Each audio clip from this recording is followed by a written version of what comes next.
Hi traders, hope all of you are doing well. Sunday special analysis video में आप सभी का स्वागत है गाइस। और आज के एनालिसिस वीडियो में काफी मजा आने वाला है। ठीक है, काफी कुछ है डिस्कस करने के लिए। डोनाल्ड ट्रंप के तरफ से काफी स्टेटमेंट्स आया है, ठीक है, और ये स्टेटमेंट डिसाइड करेगा कि आने वाले टाइम में हमारा निफ्टी, जो मेरा टारगेट है 27,500 का, वो टारगेट को फुलफिल कर सकता है कि नहीं करेगा। ठीक है,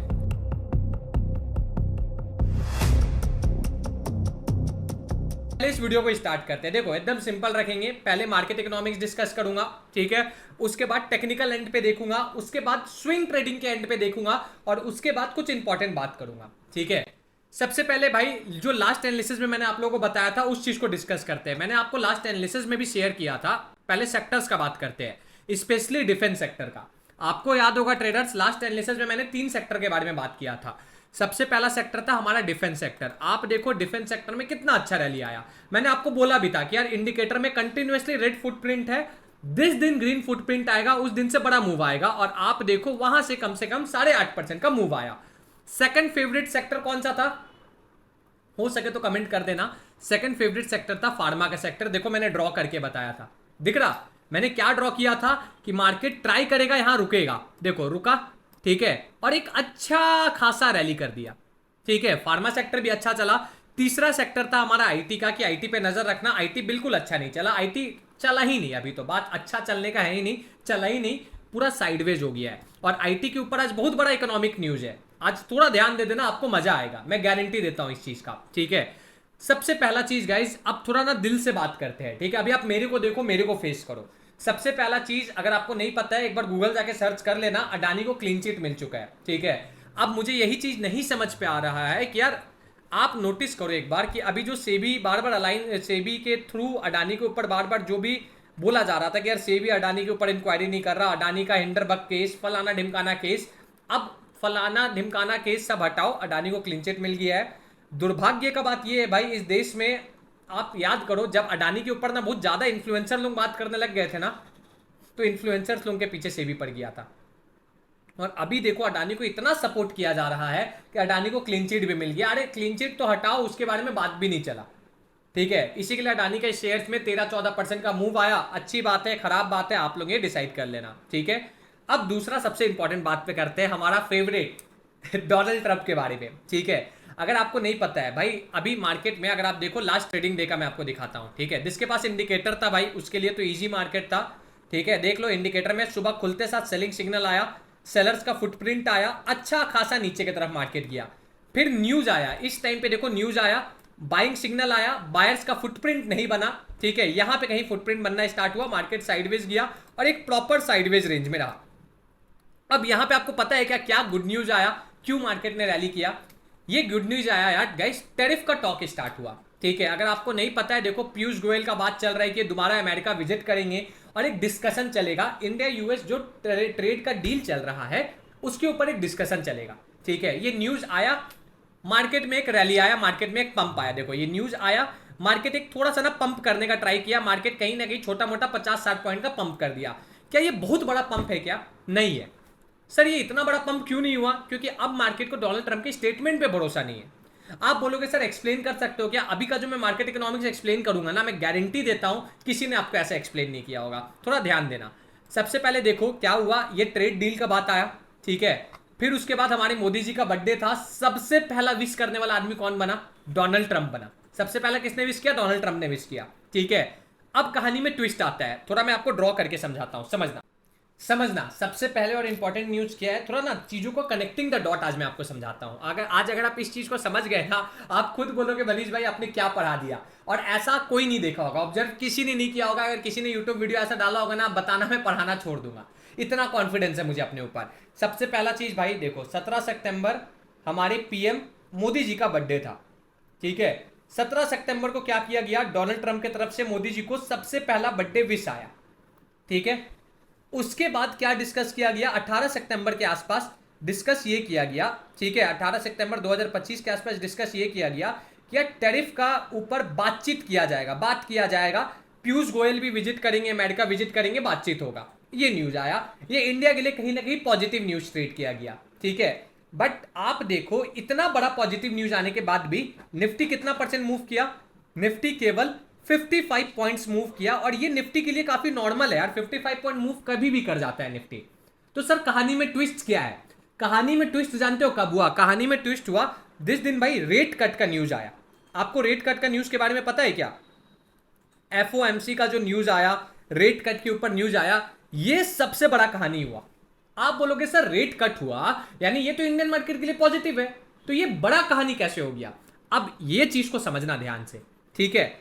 सबसे पहले भाई ये जो रेट कट हुआ मैं ये बता देता हूं, 25 बेसिस पॉइंट का रेट कट हुआ, और एक्सपेक्टेशंस आगे है कि ये आगे कंटिन्यू रहेगा, आगे और 25 बेसिस पॉइंट अपने को रेट कट देखने को मिल सकता है।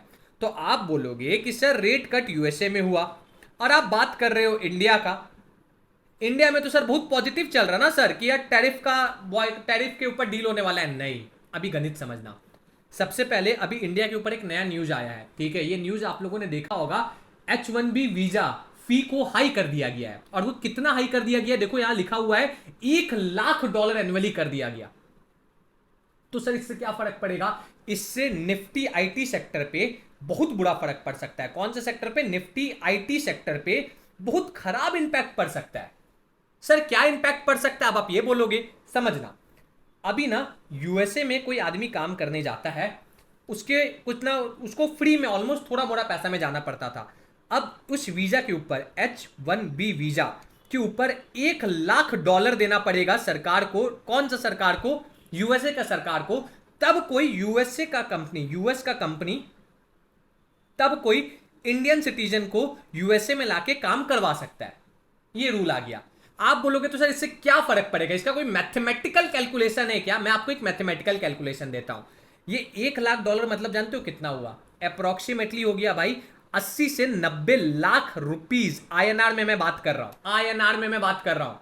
साल भर का सैलरी अगर कोई इंडियन सिटीजन यूएस काम करने जाता है, ऑन एन एवरेज अगर देखा जाए $1,20,000 के आसपास होता है, जो कि टेंटेटिवली अराउंड 1 करोड़ के आसपास हुआ। अब ये 1 करोड़ के ऊपर एक्स्ट्रा 90 लाख रुपए का खर्चा बैठ गया, तो सोचो कितना बड़ा खर्चा है। तो आप बोलोगे तो सर इससे प्रॉब्लम क्या है? इससे प्रॉब्लम अगर आप और मैथमेटिकली समझोगे, मान लो 1 आवर्स काम करने का पैसा अगर एक यूएस सिटीजन अगर काम करता है ना, तो अप्रोक्सीमेटली वो आगे वाला डिमांड करता है $180 से लेके $150 के आसपास एक यूएस सिटीजन डिमांड करता है। इसी के लिए भाई यूएसए क्या करता है कि यूएस सिटीजन को हटाओ, इंडियन सिटीजन के पास चलते हैं।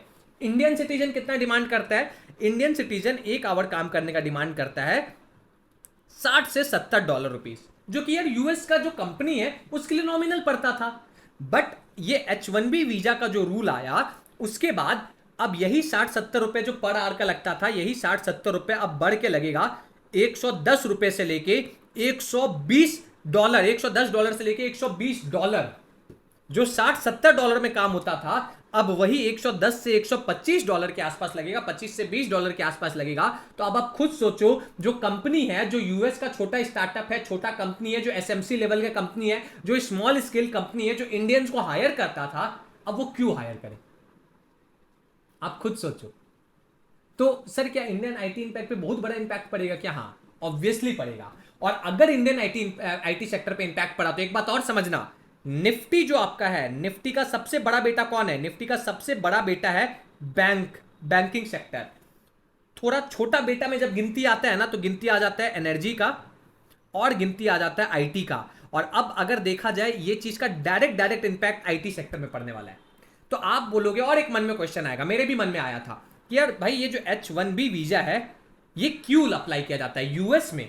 यूएस के अंदर कोई भी बाहर का सिटीजन अगर काम करने आता है तो उसको H1B वीजा लगता है, ठीक है।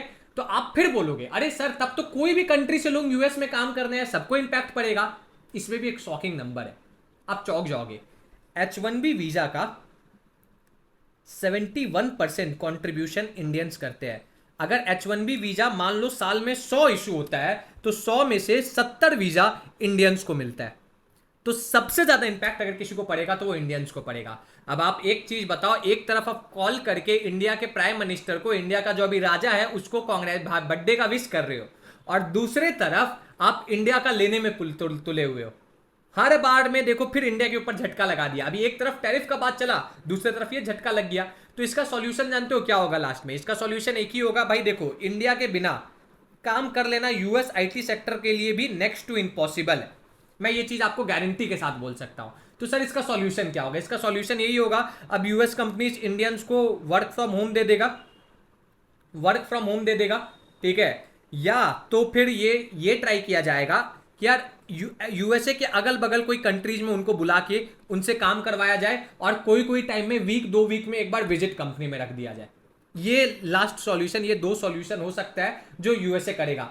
आप बोलोगे यूएस का कंपनीज करेगा, आप बोलोगे तो सर यूएस अपने कंपनी से भी तो हायर कर सकता है, अपने कंपनी से नहीं हायर करेगा यार। अमेरिकन उतना काम करते ही नहीं है, अमेरिकन यूरोपियंस इतना काम नहीं करते हैं। इंडियंस रात का 12-12 बजे भी उठ के काम कर लेंगे, अमेरिकन और यूरोपियन शाम के 5 बजे के बाद आपको केवल कैफेज में घूमते हुए दिखेंगे, ठीक है। मेरा बिजनेस पार्टनर लंदन में रहता था, वो बताता है कि यार 5 बजता है वहां पे लोगों का, और वो उठ जाते हैं, चेयर से उठ जाते हैं, जाते हैं कोई अच्छा कैफे में बैठेंगे, ऐसे पैर पे पैर चढ़ा के बात करेंगे, कॉफी पियेंगे, लाइफ एंजॉय करेंगे।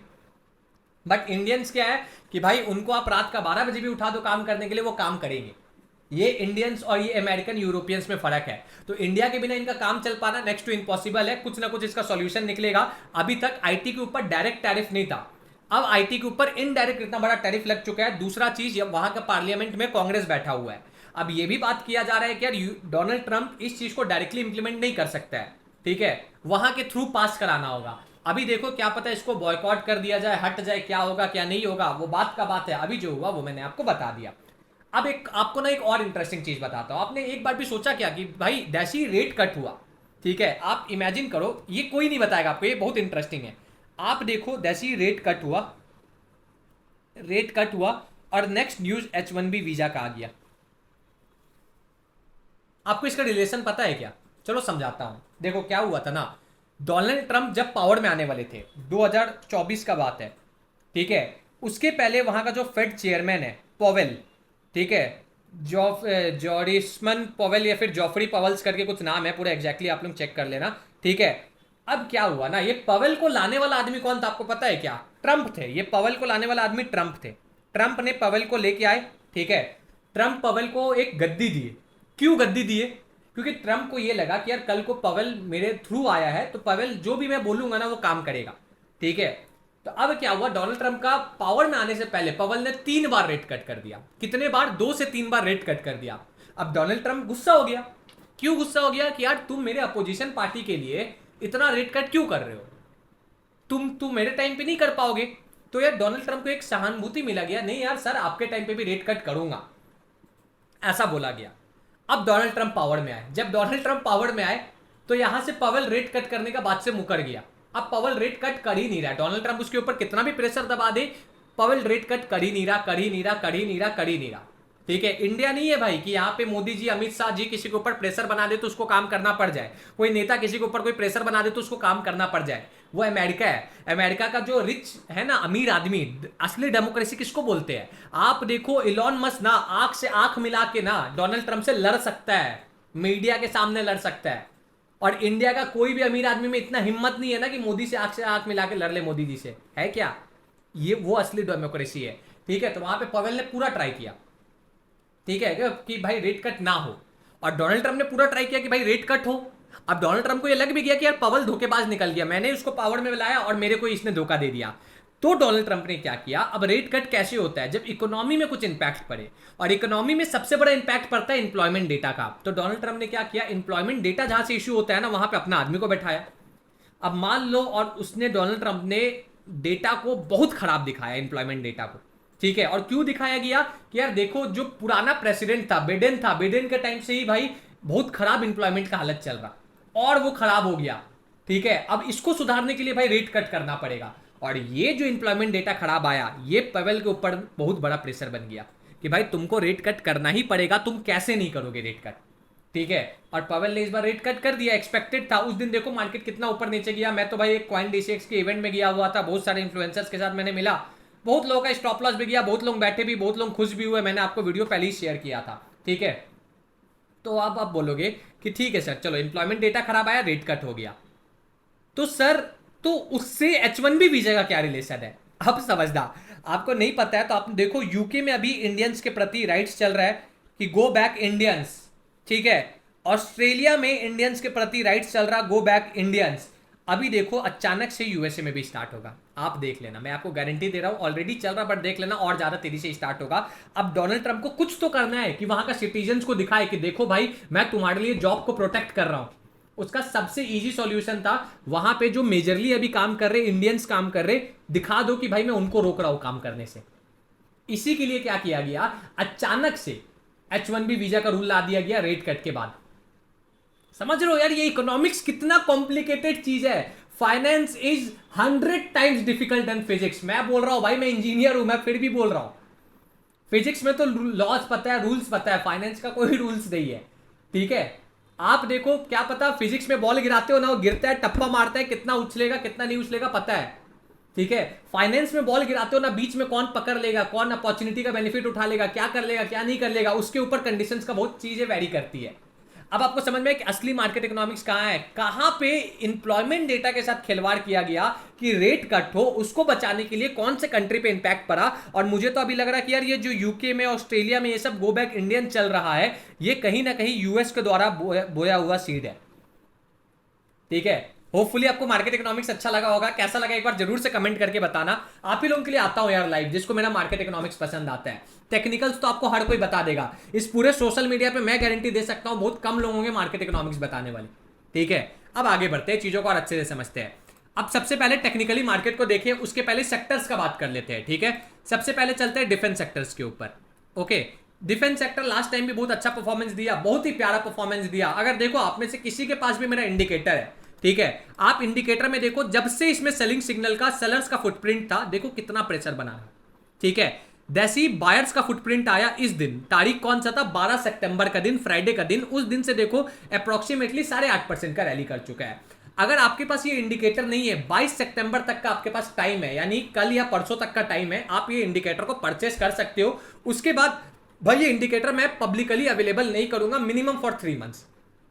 आपके पास मौका है, अभी भी आप चाहो तो आप ये इंडिकेटर को ले सकते हो, डिस्क्रिप्शन में लिंक है, लाइफ टाइम एक्सेस के साथ अवेलेबल है इंडिकेटर।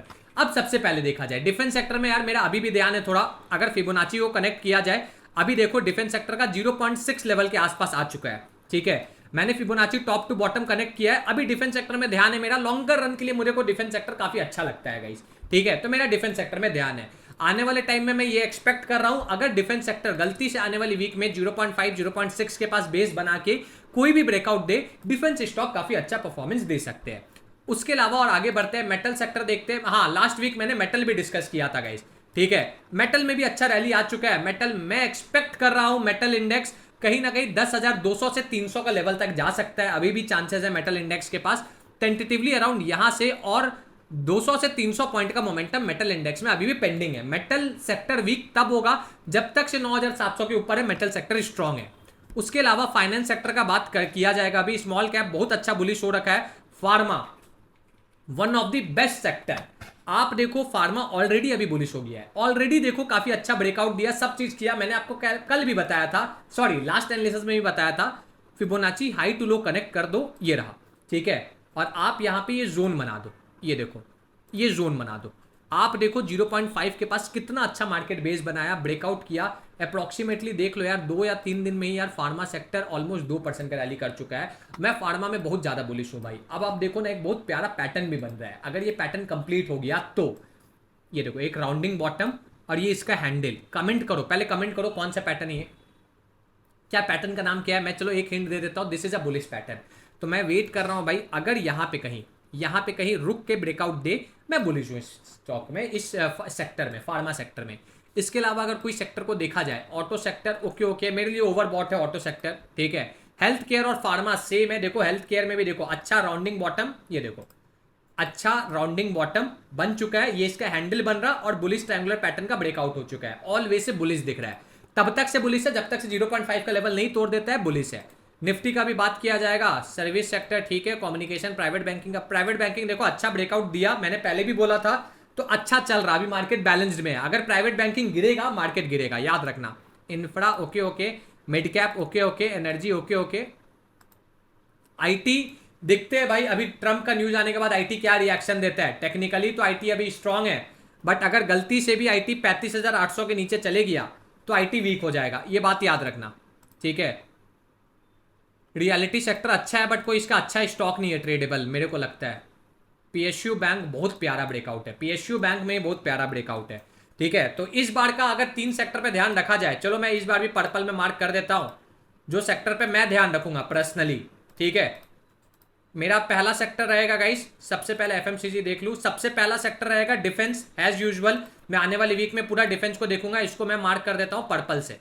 ठीक है, दूसरा सेक्टर में जो देखूंगा मेरे को अच्छा लग रहा है पीएसयू बैंक का सेक्टर, मैं पीएसयू बैंक देखूंगा। ये अच्छा कंसोलिडेशन के बाद ब्रेकआउट आया है। तीसरा फार्मा और चौथा हेल्थ केयर। फार्मा और हेल्थ केयर आप सेम कैटेगरी में रख सकते हो। ये 4 सेक्टर है जो मेरे लिए आने वाले टाइम में बुलिश है। बीइंग अ स्विंग ट्रेडर मैं बुलिश सेक्टर्स को ज्यादा ढूंढता हूं। ठीक है, अब बात करते हैं निफ्टी बैंक निफ्टी के बारे में। देखो सबसे पहले भाई जिनके पास इंडिकेटर था लास्ट वीक, पहले उनके ऊपर बात कर लेते हैं। ठीक है, सबसे पहले देखो ये जो ट्रेंड लाइन मैंने आपको वीकली टाइम फ्रेम में शेयर किया था, बहुत अच्छा काम किया। अब उसके अलावा आप देखो जिनके पास इंडिकेटर था, अच्छा खासा डाउन तरफ का मूव अपने को, कितना पॉइंट्स का डाउन तरफ का अपने को 70-80 पॉइंट का मूव देखने को मिला। आप उसके पहले का दिन देखो, बाइंग सिग्नल आया बट मार्केट खुलते साथ आया। लोगों के पास जिनके पास इंडिकेटर उनको पता है अगर प्राइस बहुत दूर है ब्लू लाइन से तो वेट करो। Genuine signal, selling signal create हुआ। उस दिन भी देखो टेंटेटिवली अराउंड भाई 70-80-90 पॉइंट का 100 पॉइंट का रैली किया। ठीक है, साइडवेज मार्केट था, बाइंग सिग्नल आया, बहुत ही अच्छा अप तरफ का रैली हुआ। देखो कौन सा दिन है ये दिन है हमारा ट्यूसडे का दिन। जिनके पास इंडिकेटर था बाइंग सिग्नल, देखो कितना बड़ा रैली किया। ठीक है, अब बात करते हैं आने वाले टाइम में मार्केट क्या परफॉर्मेंस दे सकता है, क्या कर सकता है, क्या नहीं करेगा। ठीक है, देखो मेरे को ना ज्यादा लेवल चेंज करने का इच्छा नहीं है गाइस। क्यों इच्छा नहीं है? क्योंकि यार सारा लेवल्स का ही गेम है। ठीक है, ये लेवल्स जब तक से काम कर रहा है इन लेवल्स का हम लोग इस्तेमाल कर सकते हैं। ठीक है, तो लेवल्स के ऊपर बात करते हैं। ठीक है, ये सबको हटाओ, कचरा हटाओ, ये रहा। ठीक है, आप देखो मार्केट ना बहुत प्यारा एक ट्रेंड लाइन को रिस्पेक्ट कर रहा है। ठीक है, मैं आपको दिखाता हूँ, ये रहा। पहले वीकली टाइम फ्रेम देख लेते हैं, एक एक करके चलते हैं। ठीक है, हाइट ड्राइंग्स, ये देखो वीकली टाइम फ्रेम में लगातार 3 वीक मार्केट चढ़ चुका है। तो बेस्ट टाइम है मार्केट के पास कि यार यहाँ पे इस एरिया में कहीं पे ना हॉल्ट दिखा दे मार्केट, बेस्ट टाइम है। तो मार्केट क्या करेगा मैं आपको बताऊं क्या बेस्ट मैं बोलना चाह रहा हूं कि मार्केट के पास बेस्ट है कि ये जो एरिया दिख रहा ना यहाँ पे हॉल्ट कर जाए बुलिश होने के पहले। ठीक है, ये बेस्ट पॉइंट है। दूसरा पॉइंट है अगर गलती से इस बेस के नीचे आ गया, 24,500 के आसपास का बेस है, तो यार ऑब्वियस सा बात है मार्केट वीक हो जाएगा। ठीक है, तो ये बड़ा टाइम फ्रेम का कहानी है। अब इसी को ना छोटे टाइम फ्रेम में चल के देखते हैं कि छोटा टाइम फ्रेम क्या बोलता है। डेली टाइम फ्रेम में आप आओ, आपको दिखेगा डेली टाइम फ्रेम में रैली मार्केट ने बहुत अच्छा किया। ये देखो डेली टाइम फ्रेम में मार्केट ने रैली अच्छा किया है। अभी मार्केट का देखो नीचे ये बेस बना हुआ है, ऊपर ये रेजिस्टेंस बना हुआ है। तो बेस्ट एरिया है मार्केट थोड़ा हॉल्ट कर जाए, अगर जेन्युइनली बुलिश है तो फिर ब्रेकआउट करे, ये बड़ा मूव क्रिएट कर सकता है। जैसे गोल्ड में हुआ था, गोल्ड का चार्ट देखना आपको दिखेगा। अब इसी को अगर आगे बढ़ाया जाए, इसी को हम लोग देख लेते हैं 1 आवर के टाइम फ्रेम पे। अब यहां से मैं लेवल्स को ऑन करता हूं, ये रहा लेवल्स ऑन। ठीक है, सबसे पहले आप देखो ये आपको दिखेगा कितना प्यारा दिख रहा। ओके, ट्रेंड लाइन के सहारे ही चल रहा मार्केट। देखो ट्रेंड लाइन के सहारे मार्केट चल रहा है, तो यानी हम लोग बेरिश कब होंगे? सर बेरिश कब होंगे, आपके मन में ये क्वेश्चन आएगा। देखो मैं तो बेरिश तभी होऊंगा गाइस जब मेरा मार्केट में चेंज आए। क्या चीज का चेंज आए? स्ट्रक्चर का चेंज आए।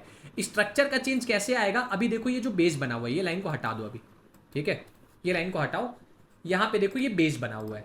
ठीक है, ये बहुत प्यारा बेस बन गया है। ओके, मैं इस बेस को क्या करता हूं, ग्रीन से मार्क कर देता हूं। ठीक है, ये बेस बना हुआ है। अब जब तक से मार्केट इस बेस के ऊपर है, बेस का प्राइस क्या है 25,260, जब तक से इसके ऊपर है बेरिश सोचना पाप है। जैसे ही इस बेस के नीचे आएगा आराम से मार्केट यहां तक 25,114 तक का लेवल पे आ सकता है। देखो एक दूसरा बेस यहां पे बना हुआ है। ठीक है, इसके नीचे जाएगा टेंटेटिवली अराउंड 25,030 का लेवल को टेस्ट करेगा। 25,000 के नीचे गया मार्केट बड़ा बेरिश हो जाएगा। मार्केट 24,800 का लेवल को टेस्ट कर सकता है फिर। ठीक है, ये कुछ कुछ लेवल से ध्यान रखना है। मार्केट अगर बुलिश होता है, सबसे पहला अगर हडल बनेगा 25,500 का लेवल हडल बनेगा, तो मार्केट को कायदा से बुलिश होने के लिए क्या करना चाहिए? बुलिश होना चाहिए, इस एरिया पे आके रुकना चाहिए, उसके बाद ही बुलिश होना चाहिए। इस एरिया पे रुकेगा, एक बुलिश ट्रायंगुलर पैटर्न बन जाएगा, उसके बाद बुलिश होगा। ऊपर की तरफ 25,800 से लेके 26,000 तक का लेवल मार्केट दिखा सकता है। ये रहा ओवरऑल एनालिसिस निफ्टी का। अब अगर बैंक निफ्टी का बात किया जाए, आपका फेवरेट है, मेरा फेवरेट है। बैंक निफ्टी में ध्यान तब रखना भाई जब अगर प्राइवेट बैंकिंग सेक्टर साथ दे तब। बैंक निफ्टी में कोई भी क्लोजिंग 55,000 के नीचे होगा, बैंक निफ्टी वीक हो जाएगा। बैंक निफ्टी भी देखो एक ट्रेंड लाइन के सारे ऊपर चल रहा, any closing below 55,000 bank Nifty will be weak, और बैंक निफ्टी पूरा ट्राई करेगा 54,500 तक आने का। बुलिश होना है 56,000 के आसपास। ये देखो यहां पे अगर रुक जाए 56 से लेके 55,800 के पास रुक के कोई भी ब्रेकआउट दे, बैंक निफ्टी बुलिश है। मैं फिर बोल रहा हूं, बैंक निफ्टी से ज्यादा मेरा थोड़ा फोकस निफ्टी में रहेगा और मेरा थोड़ा फोकस इंडेक्स स्पेसिफिक रहेगा, ठीक है। और एक चीज गाइस, अगर आप भी क्रिप्टो में ट्रेड करना चाहते हो, ये देखो मेरा कम्युनिटी भाई मैंने बहुत एक्टिव किया है क्रिप्टो में ना। एक चार्ट मेरे को बहुत अच्छा लग रहा, ये है वो सोलाना का चार्ट, ठीक है। मंथली टाइम फ्रेम में मैं आपको सोलाना दिखाता हूं। अगर आप भी क्रिप्टो में ट्रेड करना चाहते हो, डेल्टा एक्सचेंज का लिंक मैं वीडियो के डिस्क्रिप्शन में दे दूंगा, आप वहां से जाके अकाउंट ओपन करा लेना। अकाउंट ओपन कराते साथ टीम को कॉल कर लेना, टीम का कॉलिंग नंबर आपको ऊपर दिख रहा है, व्हाट्सअप कर देना, कॉल कर लेना, अपना आईडी बताना, टीम आपको फ्री कोर्स में भी ऐड कर देगा और आपको टेलीग्राम कम्युनिटी का एक्सेस भी फ्री लाइफ टाइम के लिए दे देगा, जब तक से आप एक एक्टिव ट्रेडर हो। भाई सोलाना का चार्ट मेरे को बहुत अपीलिंग लग रहा। क्यों अपीलिंग लग रहा? पैटर्न देख रहे हो, पैटर्न देख रहे हो कितना प्यारा। देखो यहाँ पे भी राउंडिंग बॉटम पैटर्न टाइप का बनाया, ठीक है। 3 बार ट्राई किया, जब ब्रेकआउट दिया बहुत अच्छा रैली किया। आप देखो यहाँ पे फिर बनाया, 2 बार ट्राई किया, कप एंड हैंडल टाइप का पैटर्न बना, बहुत अच्छा ब्रेकआउट दिया। अभी मैं फिर देख रहा हूँ यहाँ पे देखो एक बहुत प्यारा कप वाला पैटर्न बनाने का ट्राई कर रहा है सोलाना। सारा क्रिप्टो करेंसी बहुत अच्छा मूव किया, अभी तक सोलाना मूव नहीं किया। बहुत बड़ा अपॉर्चुनिटी है सोलाना का ब्रेकआउट का। अगर ये ब्रेकआउट आता है ना, बहुत मजा आएगा।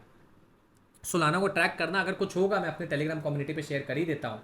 होपफुली आपको आज का एनालिसिस अच्छा लगा होगा। देखो एक जेन्युइनली एक बात बोलता हूँ गाइस, मैं बहुत इवेंट में गया, बहुत कुछ किया, बट मुझे एक चीज़ समझ में आया, ठीक है, कि यार एक ट्रेडर के बीच में और एक इन्फ्लुएंसर के बीच में बहुत बारीक नजर है। आपको कोई इन्फ्लुएंसर बोलता है क्या कि यार निफ्टी बैंक निफ्टी छोड़ दो? कोई नहीं बोलता है। हर कोई आपको एक वहम में रख रखा है, और मैं आपको रियलिटी बता रहा हूँ। अभी बहुत कम लोग आपको बोलते हैं, ठीक है। तो हो सकता है आपको मेरा इतना लेंदी वीडियो पसंद ना आता हो, बट अगर आपको पसंद आता है ना, एक थोड़ा सा एफर्ट करना ना यार, कमेंट करके बताना ना यार। आप कमेंट करते हो मुझे अच्छा लगता है, मुझे अच्छा लगता है, तो मुझे मन करता है कि मैं और इकोनॉमिक्स बताऊं। अभी मैं आपको आज चाहूं ना तो डोनाल्ड ट्रंप और पवेल के ऊपर ही मैं आपको 1 घंटे का लेक्चर दे दूं इंडियन इकोनॉमी से रिलेटेड, आप भी खुश हो जाओगे। बट यार मुझे लगता है यार बहुत बड़ा वीडियो नहीं डालना है। अगर आपको अच्छा लगता है भाई मेरा पढ़ाना, कमेंट करना, वीडियो को लाइक करना, एटलीस्ट यार वीडियो को शेयर करो गाइस। शेयर करोगे तो यार कम से कम लोग आएंगे, तो मेरा मन करेगा कि मैं और वीडियो डालूं। सब्सक्राइब करना चैनल को। आज के लिए इतना ही, मिलता हूं आपसे नेक्स्ट वीडियो में। राधा रानी करे कि आपके जीवन का सारा जो भी विश है वो पूरा हो। सभी को दिल से जय Shri Ram. Bye bye everyone, Radhe Radhe guys.